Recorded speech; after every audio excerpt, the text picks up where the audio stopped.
We've made it to episode 2. Episode 2. Of Drink Along with Sweetchunks. Is this going to be better or worse? Remains to be seen. At least we're all here. Is this technically a sequel? Yes. It could be a prequel. I think we should... We haven't gone back in time to make it.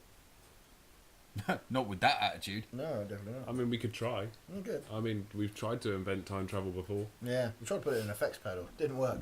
Instead, all it did was just electrocute me every 5 seconds. Yeah, it's like reverse delay. Stu, that was just your wah pedal. It was. Yeah. It was a painful week. But I mean, I know you felt like you were transported back to the 60s, but actually, it was just the other day in a pub. It was just a mouldy sandwich, and it was technically food poisoning, but who cares? That's how they got penicillin. It can't be that bad. Is that really how they came across penicillin? Yes, they cultivated mould.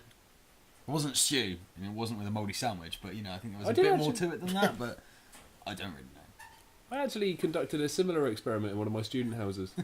I think we've all done that. Yeah. People think that it's just being untidy. No, it's early science. Yeah, it's one of the first scientific experiments. It's not really science unless you have like a sort of a hypothesis of what's going to happen. Not you left the toast out, it then grew moulds. I left a chicken carcass under my bed for 3 weeks, and my hypothesis was bad, and I was right. It was awful. I would like to say that I learned from my experience. You don't learn from much. I don't learn from much, no. It takes quite a lot. It takes more than a mouldy chicken carcass to change your point of view. I mean, to be fair, the biggest thing I was disappointed about was the fact that I couldn't eat the chicken. Well, that was it's one of those moments of sort of joy, regret, loss, happiness, and then regret again. When you're sort of like, oh my god, I had chicken, I lost the chicken. I found chicken! It's mouldy chicken. Yeah. I could eat the chicken. No, I can't eat the mouldy chicken. It was a proper roller coaster of emotions. That was penicillin? And so, I then got salmonella in a completely unrelated incident. I had nothing to do with that. I think salmonella is actually treated with penicillin. Is it? Is it? No, that's complete rubbish. You do have the power of Google. We do have that power. He reaches for his phone and powerfully starts thumping as is the modern age. So, while he's searching for treatment of salmonella, what drink have you got today, Mike? Well, I've got a glass of the world's finest orange. It's orange. Yes. And not orange juice. It just looks like orange. Yeah, I mean, it looks toxic, doesn't it? It does. Absolutely horrible. I mean, someone told me this is quite a trendy drink, apparently. Yeah, it's horrific. I'm not sure I believe that. It's Aperol and lemonade. Aperol. It does sound like a cleaning fluid. I kid you not. Oh, what? It looks like it's something out of the 70s. It does, doesn't it? Like a rip-off. It looks like someone's got... It's meant to be something like Bacardi or something. Yeah. But it's like from Spain in the 1980s, and they didn't, they had like more lax licensing laws about ripping off branding. But I'm basically drinking alcoholic Capri-Sun, which, let's be honest, we all loved when we were teenagers. Yeah. By the way, salmonella is treated by just passing it. In extreme cases, it would be treated by antibiotics or penicillin, which is once again, I could be talking out of my arse. Might have to check whether it's an antibiotic. Back to Google. Back to Google. Back to Google from whence you came, sir. So you're drinking the orange. Yes. I am drinking gin. Yeah. You know what? That surprises me. Yeah, I know. Yeah. Just to be different there, Stu. Yeah, I know. I like to think I'm on the train of life. Penicillin is an antibiotic. Whee! Ash wins. Ash just returned from the dark chasm of Google. Is that back the first? Into the light. Is that the first time we've ever told the truth? No, we do it occasionally. People get really surprised by it. Yeah. People just assume we're lying, which constantly. Yeah. Well, is it lying if you actually don't know any better? Yes. Yes. Oh. We've basically made a career out of that. Yeah. Makes it very hard to open a bank account. It's like, I would like to open a bank account, please. And the bank teller's all like, I know you. No, you don't. Just going to move the cat away from the microphone. And the cat has decided that this is the perfect time to come over and say, hello, what is this? The most interesting thing in the world. It's you. I'm going to sit on you. It seems like she's actually putting her arse between you and the mic. She's literally standing in between the microphone and us. And she's just like, hug me, you bastards. Oh, you seem to be paying something else attention. Maybe you should be paying me attention instead. She hasn't popped over and said hello all evening. We've been here for like several hours. Get off me, you cat. I realise this doesn't make for very exciting podcasting, but there is a cat currently crawling over Stuart. Just no, get off. There we go. We've got an understanding. She knows what I don't know. She's off. You can probably hear the purring. Is Mike picking up the purring? Yeah. Cool. Yeah, Good you can get that. Yeah. It's good purring skits. You are now officially on the podcast, which we should also point out that we do have other animals in attendance. Guests. I'm sorry, other guests. Welcome to my menagerie. We are doing this at my house. I have 2 dagoos. Is this somewhat like, Friday Night with Jonathan Ross, where we're going to bring out the guests later, and we currently got a shot of them backstage. Yeah. They're in the green hutch. Green hutch. You can hear them rustling around. Yeah. So you're drinking orange. Yes. Stu's drinking gin. Yes. And I'm drinking whiskey and Coke. Good work. Wow. Well, you got the sugariest whiskey. Yeah, I got Jack Daniel's honey, so I'm going to be bouncing off the goddamn walls in a minute. Well, it's got to go better than the wine, hasn't it? Oh, well, the wine went really well up until I tried to down the last bottle so I could get picked up and just threw up everywhere. It did, yeah. It was like an interesting piece of punctuation for the end of the evening. You decided, before I go, one more thing. And then just left. Yeah, I mean, I was actually not that drunk. That's the thing as well, wasn't it? During the podcast, we were tipsy. Yeah, I was getting there. We were lubricated, Michael. We were very lubricated. And then as soon as we finished recording, like, right, we're done now. I was munching my poppadom, and then just the booze caught up with us. Yep. And then my wife turned up and was like, "How was the podcast?" I went to say it went very well. I thought it went well. I went, "How? Yes. Yeah, wine. One moment." Splosh. I painted everything red. The red shout, we called it. I particularly enjoyed the message that I heard of, which is, "I just burped wine." In fact, actually, no, that was a Facebook status, wasn't it? Yes, that was when I got home later, and then by the time I got home, I had well and truly been wined. Yeah, fully wined. And I got home, and I was like, "Oh, dear God!" And then I burped, and it was just full of wine. That was your first sort of like real experience of getting wankered on red wine. Yeah, pretty much. It was the first time I'd ever drunk red wine. How was it? How was the hangover? You know what? It wasn't actually that bad. You are lying. No, I am not. I managed to get away with it. I mean, I don't know how. I felt a bit rough at the start of the day, but other than that, I was fine. I've had worse hangovers on cider. Yeah, well, cider hangovers can be horrific because of the sugar. Cider hangovers make you want to die. Yeah. This means you've achieved something with your evening when a cider hangover is just. I'm pretty sure I have died from cider hangovers. Been resurrected again. Yeah, with cider. Yeah, like some kind of recurring wizard fighting. Yeah, the H in my name that doesn't exist stands for Christ. Yeah, that makes sense on many levels, Mike. Don't think about it. It's too complicated for you. I'm so used to just talking beautiful brain, inane rubbish with you that I was partially just thinking of the radio show. I thought, do I have to actually? No, we can swear. We can swear, but also, do I have to denounce the fact that you've just said that you are Christ? No, this is a podcast. You can say what you like. I'm pretty sure again, I am. I mean, I could be. It's probably best you stop, because if some angry person finds out, they're going to come for you. Well, there's a God on Facebook. I can be Christ. You can't prove I'm not. Well, if you piss that one off, because you're not his son or her, it's son. You don't know. You're not my dad. No, I'm not. But if I was, I'd have words. His words would be Strong. Abacus and Gwent. I hear your dad's quite good on Twitter, though. What God? Yeah. Does look a bit like Jesus. A little bit like a blonde, sexy Jesus with a cheeky wink in his eye. What? I don't know.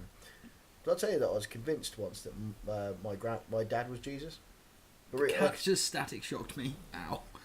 No, that's not static shock. You just use Thunderbolt as an attack on you.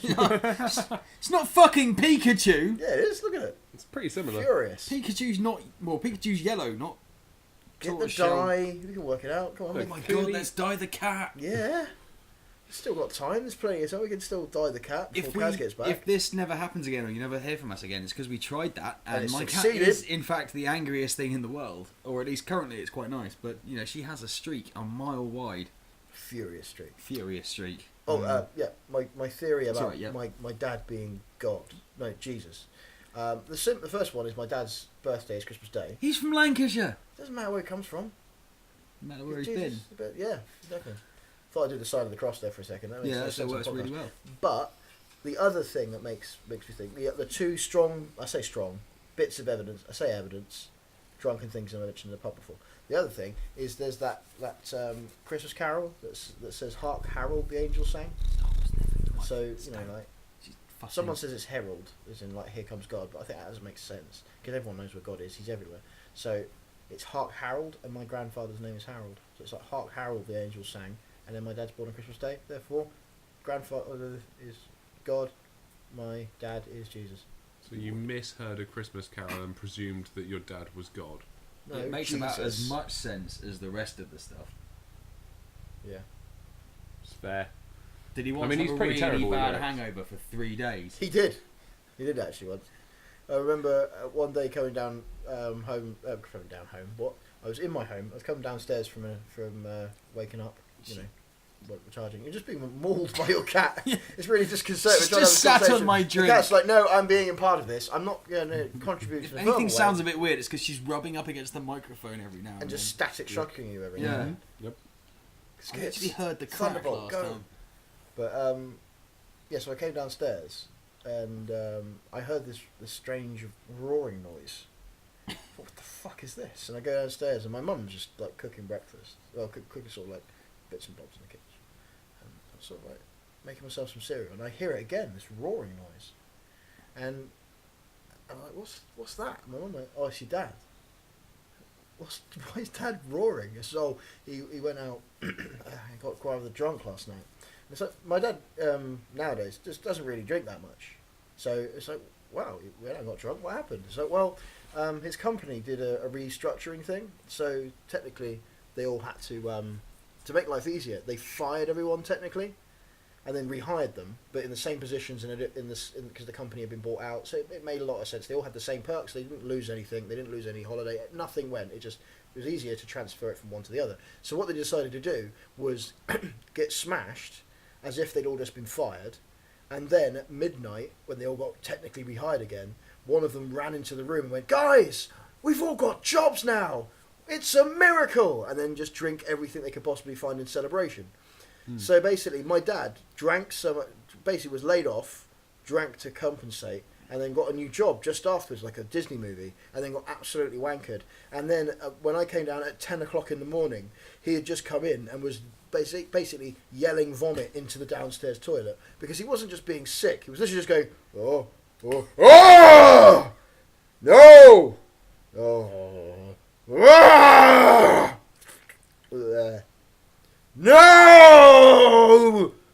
Because if you're going to be sick, you got to teach that toilet, because you got to train it, because you don't want the sick coming back. You want the sick to fuck off, and the toilet needs discipline. So is this where you've got it from? What? You know, It's got to be. yeah. What, For those who don't know, this is something we like to refer to as the weakness the incident. weakness, yeah. Now, we played a gig in Kent, and we were offered to stay at the absolutely lovely Stuart Turner's house. And part of the deal for us staying at Stuart Turner's house was the fact that they had a bottle of tequila that they wanted to get rid of. And so, That's really a deal. being That's a nice the little lovely people we were, we helped them get rid of it. And we actually saw that entire bottle off in about 40 minutes. They gave it to us in a sort of like, guys, have a couple of drinks, but take it home and enjoy it over the next few months or something, because we've had this for like what was a year or something. They couldn't get rid of it. You guys enjoy it. So we destroyed the entire thing in 40 minutes. What we didn't do was take it home. No, we didn't. What we did do was drink it all. Didn't we have the thing in our brain that it would be rude to take this home? We should get rid of this now. Yeah. So we did the logical thing. We don't entirely remember what happened. I remember going, I can't drink anymore or I'll be sick. Yes. And then I woke up the next morning. And then we slowly had the gaps filled in. Yeah. Where Mike woke up in the morning. Mike realised that he had been sick in his right pocket and left shoe. Yes. We still don't know how that happened. managed Did you ever work that out? I presume I must have just got really good at gymnastics in the night. I can't remember. Was he wearing the coat when he woke up? He went out for. He must have gone out for a cigarette. He was His sick coat of was hanging up, wasn't it? His right coat pocket and left shoe. So either he decided, like, I need to be sick. There's a coat hanging up on this chair. I'm going to be sick, and perfectly into the pocket. There was no residue on the outside. It was all in the pocket. So it's like peeked in, like open the pocket up, and then just shut the pocket back up and hope no one deal with it. I don't want to see this. Or Mike was wearing you were wearing a jacket, and then just thought, I really need to be sick, and then just leant over and bent up a bit, and then just was sick into your left pocket. which is rather weird. Could have happened either way. Both get are beautiful images of just you bent over like some weeping, vomiting willow tree into a small pot. And we knew that Stu had gotten up during the night to be sick, and had in fact drowned out a baby. Now, who we are reliably informed he did not wake up. Yes, the baby was already awake. Or drown. Drown. Why would you drown a baby? What is wrong with you? There's a lot of vomit in that pocket. This is why we don't invite you to do these things. Well, you did though. Was an open invitation. You actually invited me to your house to do this. No, I invited Stuart. You just turned up. You live in Brighton. That's why we decided to do this, because you live in Brighton. You stay away from us, basically. Yeah, that's right. You look sad. Yeah. Fine. Anyway, I will look sad. Back to the story. Yeah. Michael. Before we do, drink. Yep. Yes. For those playing at home, squeeze the red duck and move the chess piece 4 places. Oh, and if you're playing the smell-along version of this, take your scratch and sniff cards and scratch panel number 3, and you should get a slight hint of lemon. So we did find out pretty much immediately that Stuart had out-shouted a baby, which was in the room, same room as our hosts, and Stuart was still louder. But he did not wake up. He didn't wake up the baby, but he did shout louder than that. It wasn't until 2 years after the incident. It was ages, wasn't it? Because none of us can remember this, least of all Stuart. I remember being sick, and I remember the only bit I remember was in the middle of the night, waking up, being ill, and then thinking, "Oh, I've just ruined this bathroom." So I spent about an hour because I was wobbly all over the place because I was completely wankered, trying to desperately clean this kitchen, the toilet. If I got to the oh my god, that wasn't a horrific flashback where I destroyed the kitchen as well. But no, it's just the toilet meticulously cleaning this toilet. Which Stu said later, I guess, thanks for cleaning the toilet. It was actually cleaner than the day before, so you did something right. Yes. Well, we did find out a couple of years later that Stu hadn't just been throwing up into the toilet. I mean, he had been throwing up. But what he'd actually been doing was going, weakness. Weakness. And was punctuating every vom into the toilet with the phrase weakness. He was berating himself. I was just disappointed with myself. You weren't angry. You were just disappointed. So that's why we aren't allowed around people's houses anymore. No, not really. Definitely not. And apparently I'm not even welcome here. No, you're not. Mainly because the last time he came here, he got really, really drunk and started yelling weakness into the toilet. That was you. Oh my god, it was. Yeah. Me again. Oh. Yeah. I just remember after that night out, we went to try and find somewhere to eat. And we ended up wandering into the next town by accident. And we went into this crappy little a McDonald's that was badly maintained, which had the squeakiest door in human history, that was so loud and obnoxious, this horrible every time the fucking thing closed. Yep. And we were sat there with the only table that was free was the one right by the door. So every time it opened, we got a rush of cold air, and then it just went as we cringed. And you've never seen a group of out of towner look. I mean, we were dressed like we were still dressed in our Sweetchunks gear, so we were wearing waistcoats in a very, to be fair, quite a chavvy area. We were getting some weird looks anyway. But you've never seen some people who've just so hungover that they clearly don't care about their own self-preservation anymore. No. That someone would walk in and be like, "Shut the fucking door! Just shut! I don't fuck off! Just shut it gently, please." Yeah, you didn't react well to that 3-year-old child, did you? No, nearly got punted in the fucking face. Interesting fact that Chatham is actually the home of the chav. It was where the term thought it was Lee Park. See, I've heard this version of this story from everywhere, because I used to live I think in everywhere Canterbury, says they and it always used to be Chatham was like the council house on Violent. Or when I was younger, chav meant to steal. I've heard that. Something. Well, when I was growing up, chav came from chavvy, which meant a younger, more irritating person than yourself. While I was in school, so the chavvies were the year below. Chavs used to be townies where I was growing up.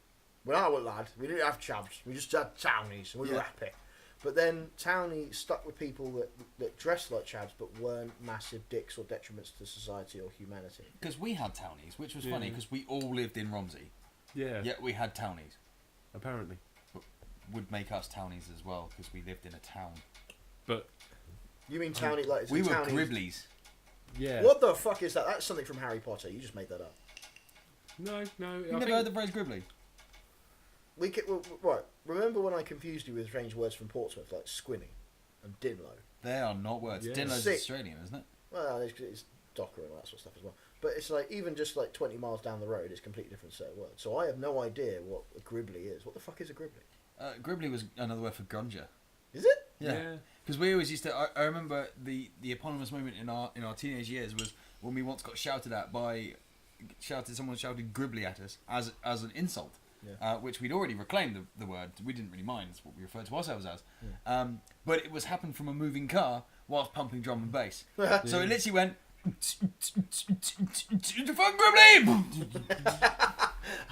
Oh well, sorry. And that story stuck with me for years. Yeah, I mean, One of the best drive-by heckles I've ever had was I was walking to work like about 5-6 years ago, and this bloke must have seen that I had a massive beard and decided I need to comment. And this is great because you could almost sort of, looking back after it happened, the thought process and the effort that went into it was that the guy drove past, and as he came up to me, he leant out the window and just went, "Gillette!" and then just went.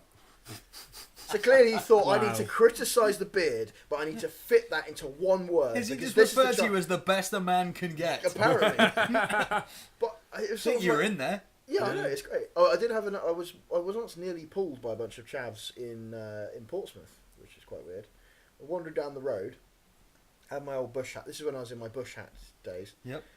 So I had my little beard on, bush hat, travelling the road. Your little beard. Well, This it's is just my my travelling beard. travelling You know, beard, my compact beard. I've got my formal beard in the bag just in case the situation gets a little bit formal. I've got the full-on beard for the lumberjack purposes. Yeah. But, you know. So I was wandering down the road, and the group of about 5 or 6 lads were going past, and this strange sort of like thing that he did before, because he clearly saw me and thought I need to take the piss out of him in front of my mates because that would be hilarious. And he did this weird, excited flapping thing with his arms before he started like, and the best he could come up with was like, this will stick me to the day I die, and I'm not exaggerating this. He went, "Oi mate, you look like Johnny Depp." Wait, no, and then. It's great. Not only is it the first time I've ever had a heckle that has been retracted by its author, one of his mates went, "Too late, mate. You've just said he's the sexiest man on the planet, you fucking gay." And they all went, "Wait," and wandered off. It's like, I didn't even have to do anything. These guys just chastised themselves. I was like, I also had a lovely compliment. All right, I'm off. I'm apparently Johnny Depp. I was once riding my wife's motorcycle. Now, for those who haven't seen it, she can't actually ride it yet, unfortunately, but she owns a motorcycle, which is a Kawasaki Zephyr 550. How long she had it now? Let's not go into that. She got this lovely bike, which has had an incredibly expensive leopard print paint job done to it. It is phenomenal. I love riding it. It is brilliant. I once pulled up a set of traffic lights, filtered through, pulled up beside a van, who wound down his window and went, "Mate, you're riding a girl's bike." Now, I was in fact riding a girl's bike. It belonged to a girl. So I went, yes, I am. And he went, okay. And wound his window up. What's that? My favourite one of your stories about this? The one where, someone, was that the one where someone pulled out on me? No, it's when you were walking home through Eastleigh with the crate of Guinness. Yes, I was after work. I have, when tired or drunk, Ash has very little self-preservation. I'm not violent. I do not start things. I am not one of these people who go, I don't start them, I finish them. I don't finish them either. I'm just, my mouth engages before my brain actually works out what it's doing. And I had a long week at work, and I walked home, and I decided, you know what, fuck it. I've got a night in. There's no one around. I'm just gonna go. I'm gonna grab a crate of Guinness. I'm gonna have a couple of drinks. Nothing major. Play some video games. And I'm going to have a nice quiet night in. And I was walking back from Tesco, and some kid, I suppose, kind of stepped out and demanded my phone and keys, the phone and wallet.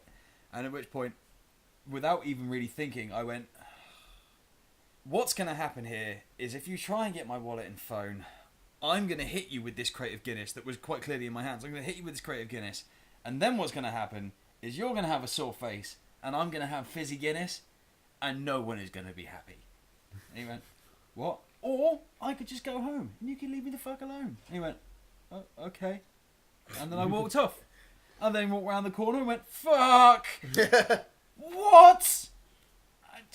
and then Saved by kind of Guinness. ran home. Saved by utter tiredness. There was no courage involved in that other than the brain just not engaging. It was definitely the Guinness that saved you. Yeah. Yeah, well, to be fair, I'm very territorial over that. Yeah, exactly. I saw you punch child with Guinness. Yeah, he fucking asked for it. He really asked did. for the Guinness, and then he got punched. Fist says no. But also, Eastleigh does have pretty pathetic sort of. They have pretty muggers. crap travs. Yeah, Uh, that's literally the only time I've ever had any problems ever. It wasn't even a problem. because you had the Guinness. Yeah, I gave him a solution. He gladly took it. Otherwise, he would have taken Guinness to the face. Yeah. No one wants I to don't know do if it. I could even follow through on that threat. I don't know. I'm trying to think I have the upper body strength. Just fling It'd be it. in very the thing. difficult. Yeah. I mean, that's quite a weighty. They're quite heavy. Yeah. Also, I think you would regret throwing it because you knew it would happen, so your heart wouldn't be in it. But then again, you could go the other way and you sort of like you get a lucky shot and you knock into the ground. What I should have done was hit him with it and mugged him. Yeah, and then bought more Guinness. Yeah, that could have worked. Yeah. You can have this. Fizzy now, anyway. Fizzy now, I don't want it. don't want it. But you owe me a replacement. Oh, if I'd done it, it's one of those hindsight moments. If I'd ever done that, as long as I could shout, "Oh, the widget!" as it hit him in the face.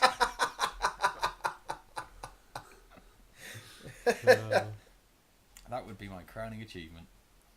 For those at home, drink. Oh, cool. Yeah. Yeah, I've heard it.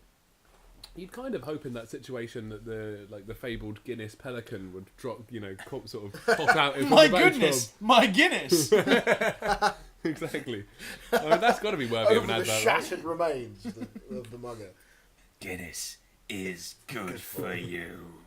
Oh, see, you've noticed your face is caved in. That's because you're not drinking enough Guinness. Yes. You need more iron.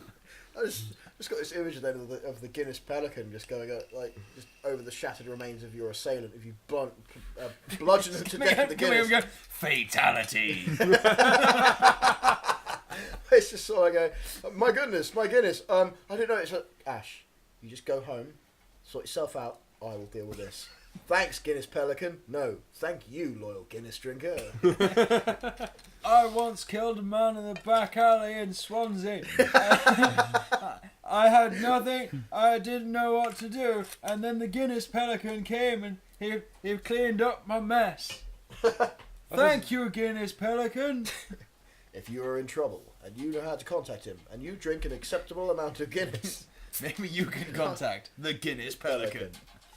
Was it one of those things if you have collect enough tokens that are on the outside? Wait, of the guys, box is it not puffing? I thought it was a pelican. Pretty Yeah, sure it's a multicoloured beak. Or is it toucan? Could be a toucan. To the realms of Google! Oh, God. And while What is Ash the- descends into What is the Guinness bird?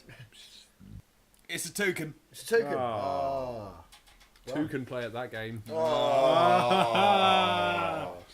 Ah.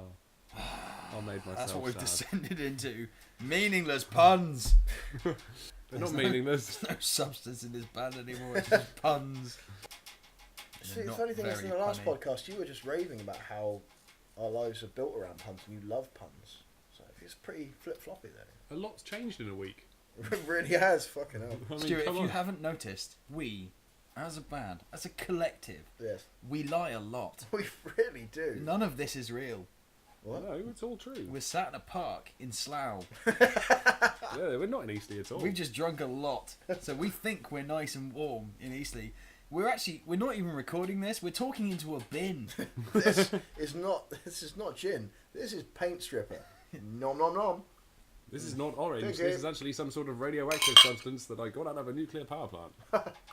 In Slough. No one knows how he got in there. No one wants to ask. But they were glad he left. To be honest, it was just Carruthers. Okay. Yeah, it's all Carruthers. I often thought that Slough is like. Did the word come from an ancient Anglo-Saxon word meaning slags? Because it's just like. No, I think it was actually Anglo-Saxon for shit. For shit. My lord, I must go for a Slough. Very well. You can kind of see it happening, can't you? Yeah. Well, I found out that apparently, like, certain words mean obviously that. Hang on, are you about to drop the truth bombshell that certain words mean things? Yeah. No. Prepare I yourselves. thought they were the just bomb's coming. vibrations articulated with our tongue muscles. They are. shit. Yeah, get yourself into the truth shelter. The bomb's coming. Knock, knock. The knowledge bomb is here. That'd be nice. A bomb that sort of announces its presence and knocks on the door. So how are you doing? Just going to come and meet your family before I destroy them. You have a strange idea about how bombs work. Yeah, I really do. I don't think announcing its presence is going to make the aftermath any better. I'm saying making it better. I'm just saying that's just how it should do it. Hello, campers. My name is Jeff. I will be your bomb for this evening. That was the most entertaining night there was at a Butlins ever. That's also why we can't go back. Fuck them and fuck their red fucking coats. Wow. That's strong. Have you even ever been to a Butlins? I wanted to play the fucking piano. Apparently, you're not allowed on stage when you're that drunk or not wearing that many trousers. Well, that's the thing. That's why we formed this band, because now we can get on drunk. Oh my god, can we go and play Butlins? Yeah, I mean, they won't let us play. Aww. To be fair, can you imagine opening up at 6 o'clock in the evening with Sweetchunks? Like, look, there are the parents with the children. They're all a bit tired now after a stressful day, looking forward to a nice bit of entertainment for the kids so they can relax and have a drink at the bar. And then Stuart. Hello, fuckers! Yeah. Oh, just after the Teletubby show at 4 p.m. Out we come. We were the Teletubby show at 4 p.m. Well, yeah, but then you get paid twice. Buffet is really not a good idea. You're not the Teletubbies. You're just three drunk guys with portable TVs sellotaped to your stomach. I thought there were 4 Teletubbies. Not anymore. Tragic gardening accident. Dipsy took a turn for the worse. You never woke up. Lala's on the game. You don't want to know what Poe will do for a $5. It does involve Tinky Winky though.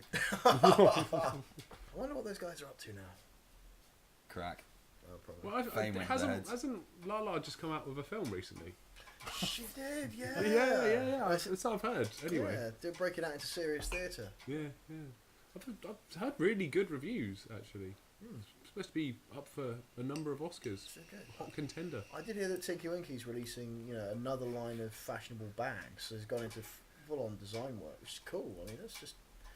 No one's heard of Poe, but I think, to be honest, if you think about the royalties they might rake in, you could easily just finance your house and just live happily. The baby that was in the sun must be, what, like 10, 15 now? Dude, it's older than that. Mate, she's 30. She's 30. Maybe not, that might be bullshit. Yeah, It's 20. They're close to 20. Go back, Google. Google. Oh, Here's a bit of actual in the knowledge. meantime, We're gonna find can we out talk how about a old- real terrible problem we What's just the real touched terrible on? We spoke about this earlier. What, Butlins? No. Why am I here? It's just sort of, prop up the table, really. Yeah, fair enough. Well,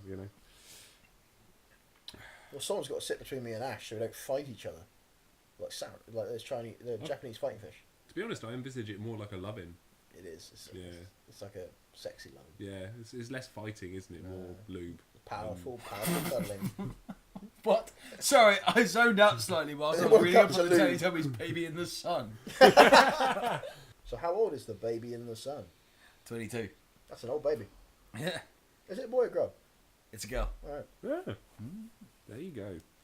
Fact. Do you think that I baby... wonder if they actually just recycled the clips, like just filmed it once, and then that was it. It was saying actually that just a 10-minute thing, but reused for the entire episode. Saying I mean, the that baby if- didn't get any older. If the Teletubbies were still going true. like a really badly done series of Lost, it just kept on going and going and going. The baby in the sun would have got older and older and older. Went to school, went to college, went to university, and then left home, and then just fucked off the Teletubby land.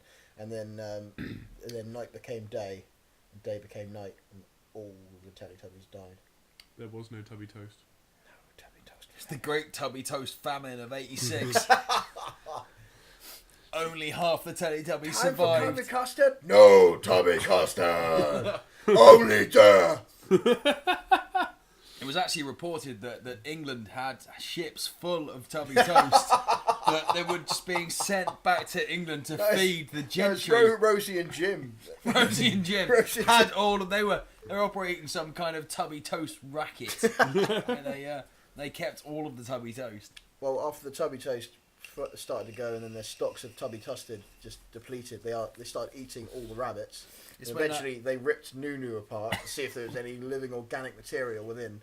It was just carnage. Just carnage and bits of Tubby Tuster. Tubby Land just ripped itself apart. Once a verdant, lush green pasture, now burnt out husk of a shell. But I did hear that afterwards they did send them for rehab in Balamory. Yeah. I mean, I'm not sure if that's the correct story, but we'll go with it. So is the rehab one? Is that the building with the yellow door on it, or is it No, they don't announce the colour. They're in witness protection now. Yeah. Oh, imagine that if you in witness protection, they put you in Balamory. Jesus, can you imagine Balamory with a hangover? Oh, Wake God. up and like, fuck, you might have some kind of weird bender. You're like, why is everyone so fucking happy? God, everything is so bright. The thing is that when you get up in the morning, you come out, you sort of wander out. It's the sea. That's quite nice. This little fishing village. Why is everyone so happy? And you turn around and gaze upon the coloured houses for the first time. Like, fuck! It's just too bright. No. Oh my God! Which brings me to another. I like to insert the Sweetchunks band into various different things because I find this funny. Imagine Sweetchunks in Balamory. Morning, Mr. Postman. Hello. Morning, Mr. Doctor. I've never seen Balamory, by the way, so I'm making this Just up. keep going. Hello. Morning, Mr. Teacher. Hello. Morning, Sweetchunks man. The fuck is that? Who are you? God, I'm hungover. Well, hello, Mr. Sweetchunks. Fuck off. I think the point that we're missing here is, okay, right, Balamory on a hangover would be difficult, but what would you have taken to wake up in the fucking night garden? Oh, wow. Shit. I mean... Yeah, that would be a terrifying experience. Yeah. That would be just some terrible acid trip. We can all drink to that. Yeah. Those at home, drink now. By drink, I mean like doing these two things you drink. You should have been constantly drinking during this thing. If you haven't been, I pity the life you lead. And the choices you've made that lead you up to sitting there listening to us talk inane shit while getting slightly pissed. And not drinking. And not drinking. It's the point, like sort of in a lab experiment. Unless, of course, you are studying us, which then basically we say to you, one day your time will come, science man. We will break through that glass ceiling. The literal one. We'll fire Mike at it. Hey! Like a sexy rod. Sexy rod. Yep. I've been called worse, I guess. Yeah, damn right you have. Not by Stuart. Actually, he normally calls me that. Sexy rod. Sexy rod. Hey, it's sexy Mike rod. Sexy Rod Wiles. What have you learnt today, then, Ash? I've learned, don't ever wake up in Balamory with a hangover. Teletubby Land is complete rack and ruin. Yeah. Mike, what have you learnt today? I've learned that you both have God delusions, apparently. Oh yes, I'm Jesus! And I am the son of God. What? Daddy? Yes! Love me! On that note, thank you very much for listening to the Sweetchunks Band podcast. Drink along with Sweetchunks. Part 2. Yeah. Cheers! Cheers! Don't forget to subscribe, like, share, and all that other usual bollocks. And then we'll see you again soon. Bye!